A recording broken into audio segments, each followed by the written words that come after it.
Gusto kag kamaturan igsuon. Undangin ang sige nimong ampo anang mga kalag sa mga nangamatay kay wala na ni paglaom. Iampo hinuon ang kalag sa imong bana, sa imong asawa, sa imong mga anak, sa imong mga parinti, sa imong mga kaila nga buhi pa nga nakita nimo nga napariwara ang kinabuhi ug nalayo sa Ginoo kay kana sila aduna pay paglaom. In Hebrews 9:7 says, "It is appointed unto man once to die and after that is judgment." Kung naimpierno ilang kalag didto na to sila maghulat sa final judgment ug kung nalangit na didto na pudto ang ilahang mga kalag nag-enjoy sa presensya sa Ginoo. Mao nang puntingi ang mga kalag sa buhi, ayaw ng mga kalag sa mga patay.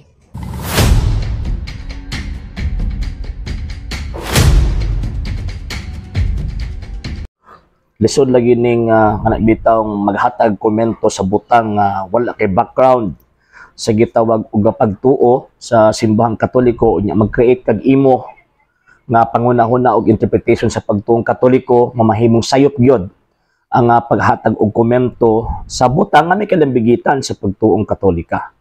So una, nganong iampo man ang patay, ikaduha kinahanglan bag iampo ang patay or niadtong kalag sa mga nangamatay. Ikatulo, unsay epekto sa kalag kining atong gihimo nga gitawag og pag-ampo. So una kanang giingon nimo nga tawag ining di na kinahanglan ni ampo ang mga kalag kay wala na sila'y gitawag og paglaom pa sa ilang kaugalingon. Yes, mo bitaw kinahanglan og support, kinahanglan og gitawag og tabang nganuman kay ang pagtuong Katoliko na may pagtuo nga after death katong gi-quote nimo Hebrews chapter 9 verse 27 is judgment, and after judgment ang kalag na ay kapaingnan. And sa inyo manggod nga mga dili Katoliko, duha lang ang kapaingnan sa tao after death. Kanang giingon ni Saint Paul sa Hebrews chapter 9 verse 27. Duha ri kapaingnan sumala pa ninyo, impyerno lang og tawag ining langit. Muna kun ato ang tan-awon wa agyoy mga dili Katoliko nga malangit. Ngano man kay posible man nagwa kabuhat og sa. So kung nakabuhat na gitawag og sala, bisag pagkapila mo manghain og pasaylo, na may damage ang sala nga gihimo. Ano man kay every sin, every sala nga ato ang himuon na anay katugbang nga damyos. Granting nga napasaylo ang inyong gitawag og sala, nawala ang inyong guilt, pero ang damage kinahanglan pa man ninyong bayaran. Di mo mamutog purgatorio. So buti pasabot impyerno ra mo diretso. Ngano man kay dili man pwede makasulod ang kalag didto sa langit nga naay lama ni anang maong gitawag og sala or naay lama sa damyos sa gitawag og sala. So kami mga Katoliko mituo mi anang after death is judgment. So after death naay gitawag og particular judgment hukom tinagsa ang kalag after ihukman sa Dios na anay gitawag og kapaingnan. Kung maimpyerno di na kinahanglan iampo ang maong kalag.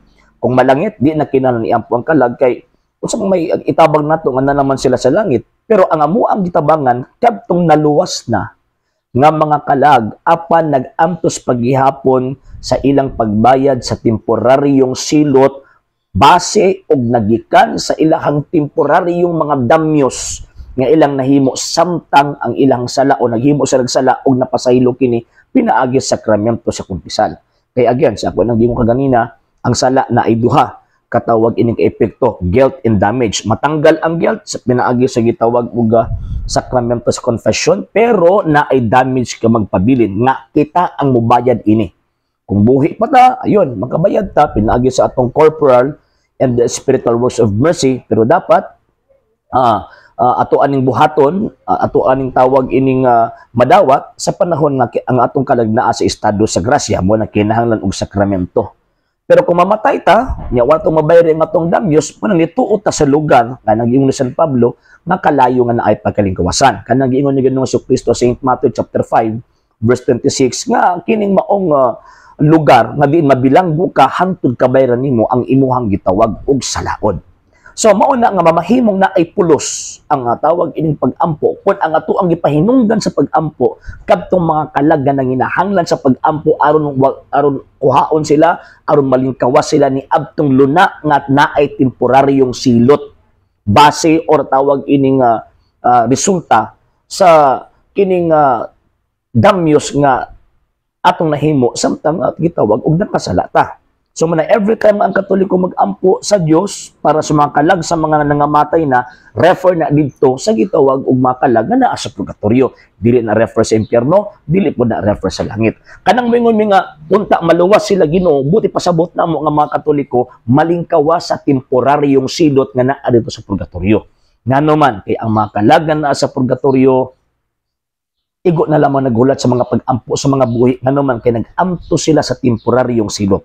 Munang mo file mi og appeal kay para kadtong silot temporarily na ilahang tawag ining naangkunan mabawas-bawasan ni pinaagi sa pag-ampo kay sumala pa na San Pablo 1 Timothy chapter 2 verse 1 ngun pa niya himuon ang tanang mga pag-ampo alang sa tanang mga tao.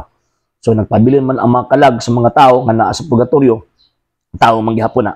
So manang i-offer na anamong among gitawag og pag-ampo aron malingkawa sila. 2 Maccabees chapter 12 verse 40 to 45 aron malingkawa sila sa gitawag og silot nga temporaryo. So mo na hinungdan na kami mga Katoliko mag-ampo mi para sa mga kalag sa mga nangamatay kay importante na para namo. Ngano man kay responsibility sa matag Katoliko ang pag-offer og pag-ampo sa mga kalag sa mga nangamatay na.